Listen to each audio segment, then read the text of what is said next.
Hello Crowellers, mabuhay! This is Gaysel Ortega and welcome back to my YouTube channel. Kamusta po kayong lahat? Good morning, good afternoon, good evening. Anong mga oras kayo nanonood sa akin ngayon? Maraming pong salamat sa mga bago ko dyang subscriber.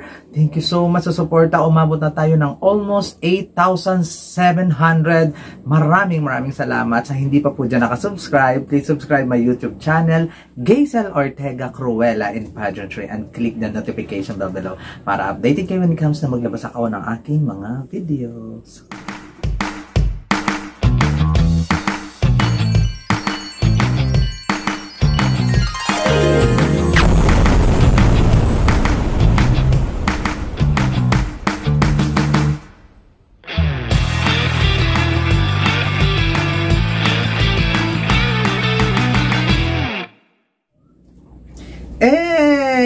At ngayon ay bago muna ako magsimula sa aking topic for today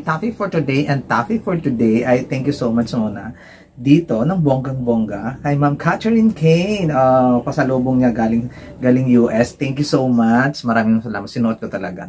Red na red. O diba? Nag-reflect lang talaga yung lips ko dito sa damit. By the way, diba? Ito talaga ang ating pag-uusapan. Hindi po yung pagka-red at pagka-pasabog ng ating damit for today's video. Ang pasabog talaga ng bonggang-bongga ay itong si Atisa Manalo. Magchichismisan tayo.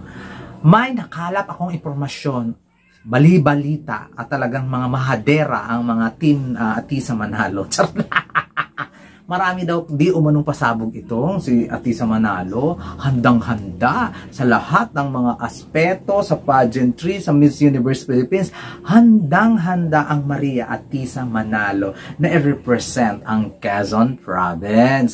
Di ba may pasabog? Di ba yung mga yung Miss Universe Philippines ay talagang may mga challenges at talagang lahat daw yung pinaghandaan, talagang prepared na yung lola mo. Ibig sabihin may naka-ready na talaga na materials ang Atisa Manalo para i-submit dito sa Miss Universe Philippines. Oh, diba ang taray? Kakaiba to. Tapos ito na daw yung inaantay at saka suportado talaga ang Maria Atisa Manalo ng local government units. Oh my gosh!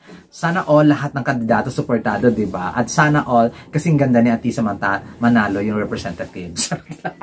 At sana all, kasi sikat ni Atisa Manalo ng bonggang-bongga ang representative para kahit i-all out mo lang, alam mo nang mananalo.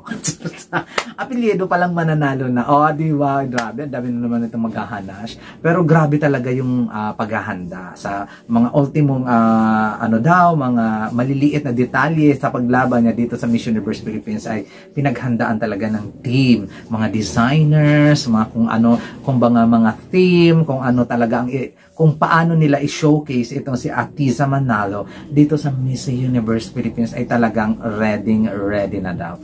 Talaga ba? Baka may makita akong putyo-putyo ha?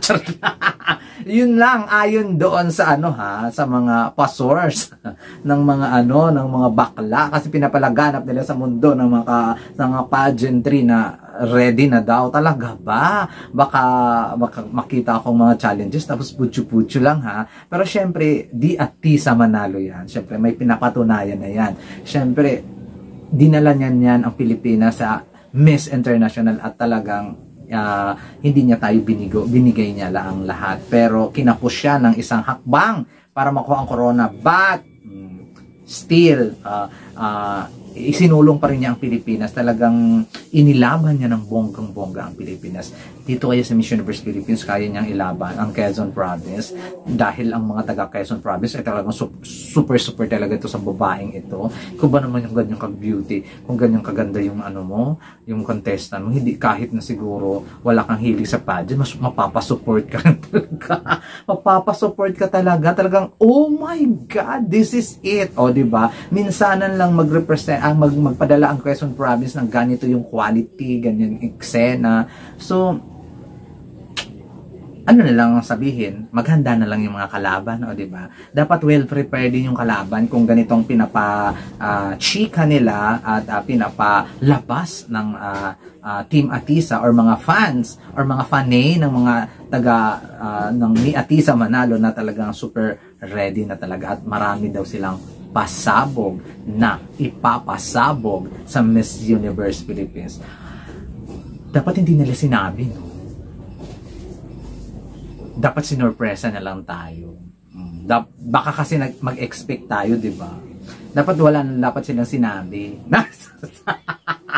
Oo nga, no? Wala lang, feeling ko lang, dapat wala na lang silang sinabi na may mga pasabog sila. Dapat nagpasabog na lang muna sila para talagang sabog, o di ba? Parang nawindang yung ano. So, I don't know. Kasi sinabi nila pasabog, siyempre mag-e-expect ako. Siyempre, pasabog eh.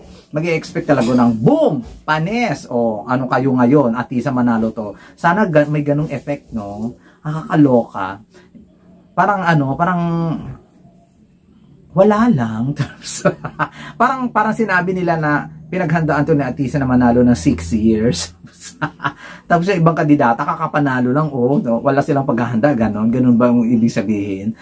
Nakakaloka lang. So, parang threat ba to sa mga kalaban or matitreaten ba ang kalaban na super prepared itong si Atisa manalo at saka yung iba ngayon pa lang nagpe-prepared?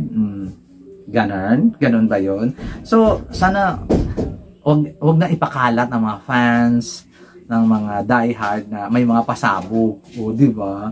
Para sumabog, para mag-surprise naman tayo, hindi yung alam na natin may pasabog tapos pag inilabas na nila hindi naman pala pasabog.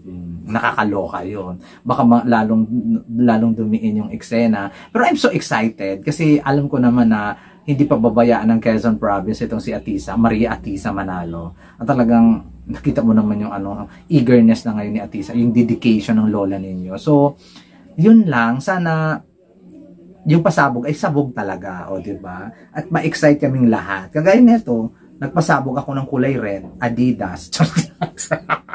Tapos nag-reflect sa bibig ko, o di ba? Yun yung pasabog. Char lang, hindi, sana wala na lang mga news na gano'n, no? Mga pasabog daw yung mga gamit, mga eksena, hopefully nga, di ba? Kasi nga, syempre iba-iba tayo ng pag-accept kung pasabog nga ba talaga or putyo-putyo lang, ganun. So, magkakaiba tayo ng mga, ano ba tawag dito? Magkakaiba tayo ng mga gusto kung ano yung pasabog o kung ano yung hindi. O di ba? Ang natutuwa lang talaga ako kasi yung Quezon Province ay very excited kasi yung mga taga Quezon Province talaga ay pak na pak talagang suporta, halata naman when it comes sa live ko. Talaga lang naman na talagang sugod talaga ang Team Atisa. Pero pasalamat tayo kasi in-appoint siya talaga ng bonggang-bongga. At saka hindi naman sila talo dito kay Atisa Manalo. Ang bonggang-bongga talagang masasabi mo na talagang di kalibre, masasabi mo talaga na ito talaga worth it na mag-represent sa Quezon Province kahit hindi na tayo magpa-pageant siya na mga ganun, no? Tapos ilaban sa sa Miss Universe Beauty Pageant, talagang sasabog talaga ang buong. Pinag-uusapan kasi yung lola ninyo Indonesia, Thailand, Vietnam, sa mga Latin America, pinag-uusapan talaga yung lola, yung beauty ng lola mo. So hopefully talaga yung mga gamit, wardrobe, talagang pasabog. Hindi kasi, ang dami kasi nagsasabi na pasabog, bongga, milyon ang ginastos, gano'n. Pero pagdating naman doon, basahan naman pala. Diba, Celeste Cortesi. Charot lang, ayun lang, sana hindi na lang sinabi. Yun lang yung point of view ko. Sana nahimik na lang sila tapos bigla na lang pinasabog para nagulat. Diba? May ganon! Charos. So, there you go guys. Maraming salamat sa inyo. At syempre, di Atisa Manalo to. So, super support tayo kung ano mang mangyari. Kung kaya ba niyang ipanalo yung Miss Universe Philippines ngayong taon. Kung kaya ba niyang ligwakin ang mga naglalakihang pangalan dito na kalaban niya. Meron Alexi May Brooks ng Iloilo na ayaw din pakabog. Talagang pasabog talaga, beauty and communication skills and everything. Meron na siyang fashion designer, di ba? So marami ding susuporta dito kay Cyril Payumo, marami ding sumusuporta kay Miss Bohol at incoming na ang Miss Cebu. Ay nako, Atisa, good luck. So, tingnan natin kung ano nga bang mga pasabog antayin namin kung sasabog ba talaga. Ayun. There you go guys. Maraming salamat. This has been Jaisel Ortega. Hanggang sa muli po. Paalam.